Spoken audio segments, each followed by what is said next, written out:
Hello guys, welcome to Techavro. Hope you guys having a nice day. In this video, I'm gonna walk through how can you reset your password on iPhone or iPad. So guys, it's both the same for iPhone or iPad. Go to settings. Now in the top here you can see your Apple ID. Just click on your Apple ID.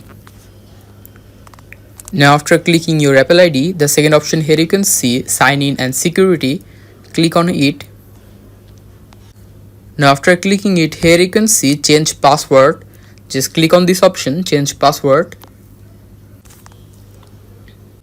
Now after clicking on change password, here you can see there is two options, new and verify.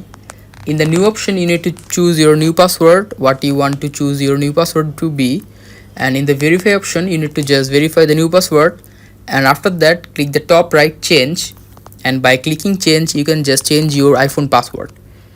So guys, that's how you can do it. Hope you find it helpful. If you guys have find it helpful, then give a thumbs up and don't forget to subscribe to Techavro. Thank you very much for watching this video.